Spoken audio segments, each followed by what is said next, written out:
What is going on, guys? The Inside the Booth podcast, and today we're talking about the New York Giants preview against the LA Chargers. Week 4, the Giants are 0-3, and the Chargers have yet to lose a football game. But we are going to talk about everything that we want to see in this week, and hopefully the Giants can win. But obviously, this is a very tough matchup for the Giants. Obviously, they're playing on home turf for Jaxon Dart's debut, and Jaxon Dart is your quarterback for the rest of the season, per Brian Daboll. And Brian Daboll has been so invested in Jaxon Dart, from the draft process to drafting at pick 25. Apparently there was a source that they talked for 10 hours, and then Jaxon Dart called Brian Daboll and said, what are we going to do in the red zone and how are we going to fix that? And then Brian Daboll basically said, let's talk about that in the morning, because we already talked for a long time. I don't know how true that is for a 10-hour phone call with the head coach. But if it is true, that's very promising to see that both the quarterback and the head coach are on the same page. But like I said, Brian Daboll, this is his baby, man. I mean, this is really his baby, and he's been around him all the time. It's his decision. It wasn't a John Mara decision. It wasn't Joe Shane or really any of the front office. Brian Daboll said, yo, I'm going to start Jaxon Dart, and you're going to have to accept it. Which I don't mind. I do want my head coach making a lot of the roster decisions of who's starting and who's not going to get much playing time and all of that.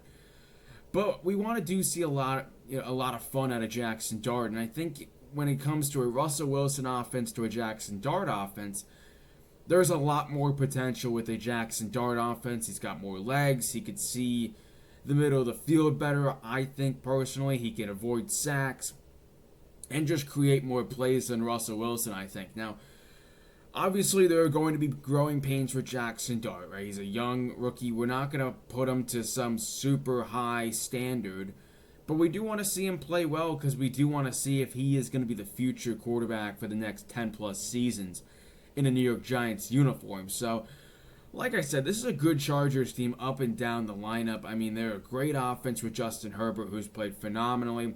Quentin Johnson has been a pretty good breakout candidate this year, from someone who there were so many memes on Instagram or Twitter that he doesn't have any hands, and now he's turned into a pretty solid wide receiver, right? We know what we're getting out of Ladd McConkey. He's a very good wide receiver, one in the NFL, a lot of explosiveness, speed, everything. And then their recent draft pick, Omarion Hampton, had a very good game recently, so we'll see how they do against this Giants defensive front. And that is something that needs to be addressed, is how is Shane Bowen going to game plan against Justin Herbert, who's a guy that can let it fly and make big time plays? Are we gonna really just play that passive defense again and let Justin Herbert throw for 350 plus yards and have a career game in MetLife? Or are we actually gonna lock in week 4 and actually play a good game? Now, I do think the Giants looked better defensively against Patrick Mahomes, but the offense was very, very suspect. Only 9 points, and that was just a touchdown from Cam Scatterboo. Extra point wasn't made, and then a Graham Gano chip shot for a field goal. Graham Gano is not in as well, so that is a big advantage for the New York Giants, that they're actually getting a normal kicker, at least what I think. Young Wei Koo could be a normal kicker for this game, but when you have a kicker that is just not healthy enough to play, you're already setting yourself behind the 8 ball, and it's not going to be good, right? So having a normal kicker kick is very good. Graham Gano, injury-prone kicker, not quarterback. But I do want to say this about the Giants' offense. It's going to be way different. Right, it is going to be way, way different. I think you're going to see a lot of the preseason type, like where it's no huddle, very fast pace, and I like that. I like seeing keeping the defense on their toes and tiring them out. Right, obviously when you run no huddle, it's going to be very exhausting. But I think Jaxon Dart is more than ready to run a no huddle, very fast paced offense and move the football down the field. I'm not very worried with Jaxon Dart making the bad plays. I really think he's going to have a very solid game this week. But the only thing that I could be a little bit worried about is that first drive nervousness. I mean, as a rookie quarterback, you always usually get some sort of jitters, right? You're playing a home game, MetLife Stadium, Week 4, and you're taking on a good football team on the other side. So there are going to be some growing pains for Jaxon Dart, obviously. I mean, we know what he can be, right? I know, you don't want to drink too much of the preseason Kool-Aid, right? I think that's what a lot of Giants fans have done, is drank way too much Kool-Aid about, preseason training camp hype. But if there is something that you have seen from Jaxon Dart, is that he is ready and he has an eager to get out on the field and play. Because when you saw Jaxon Dart play, honestly, when he played, it's just an RPO or you're handing it off to Cam Scatterbo. But I will say this, when they do give the ball to Cam Scatterbo, you do have to be worried about, is Jaxon Dart going to keep it or is he going to give it to Cam Scatterbo? So that is definitely a question for how the Chargers play defensively against Cam Scatterbo and Jaxon Dart. And those two are a great 1-2 punch, I think.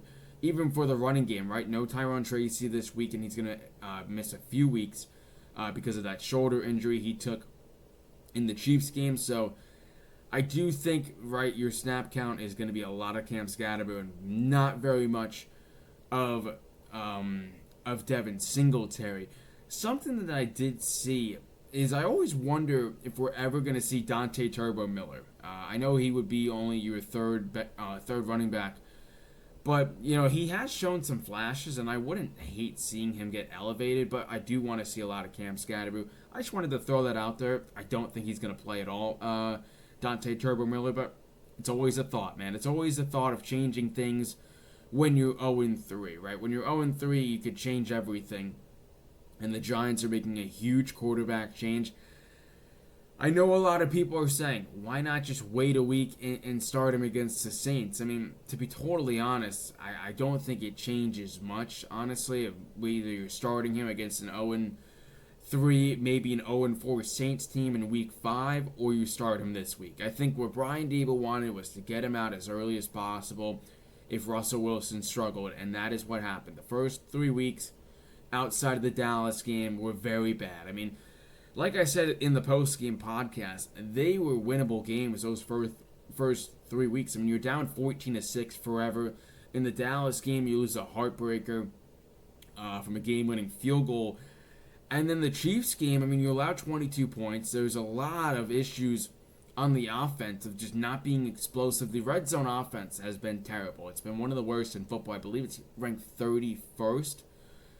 This season, the past season with 32nd, so that is not good for Giants red zone, and you want to be an offensive mastermind, right? That's where you brought Brian Daboll in, is to be a good offense, and if you honestly want to take a crack at it, you haven't been a great offense even since he's been here. I mean, 22 was a good year, but it's gone downhill, and I think maybe with the quarterback change, maybe you get some more success, but the thing is with Jaxon Dart is that he will make mistakes, right? Any young quarterback is going to make some mistakes. It's just how big are those mistakes, right? Is it taking an unnecessary sack? Is it forcing a ball and arm punting it to the other team, right? That was the big issue with Russell Wilson. Is he had a good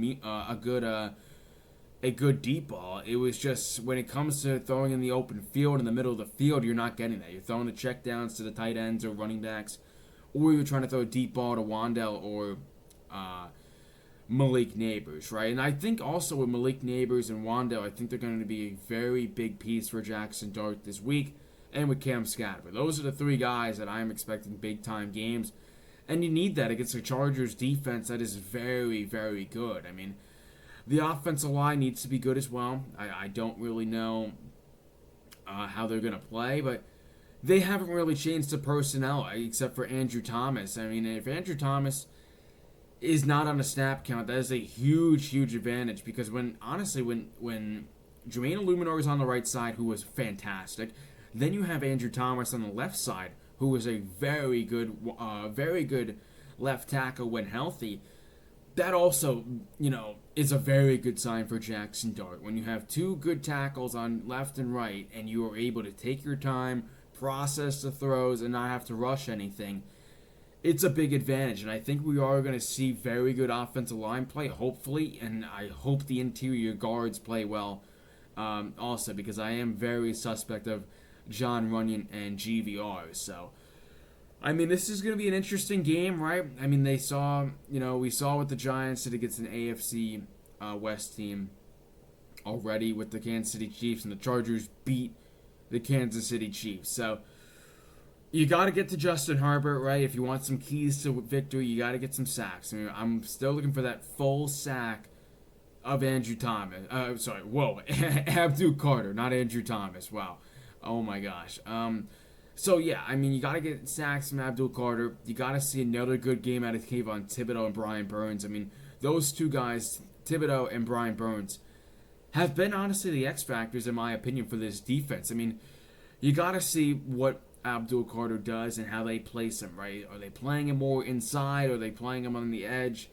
It's interesting because when Kayvon Thibodeaux is playing good and Brian Burns is playing good, it's how do you honestly put Abdul Carter in on the edge, but you could still make him a QB spy or, all of that good stuff to get to the quarterback. So we'll see how Shane Bowen game plans. We'll see how Mike Kafka game plans. But that is going to do it for this preview podcast for the Giants taking on the Chargers. Hopefully we get a win in Jaxon Dart's preview to see what he has for the NFL. The start of the Jaxon Dart campaign starts now. And I'll see you guys in the next one. Don't forget to like and subscribe.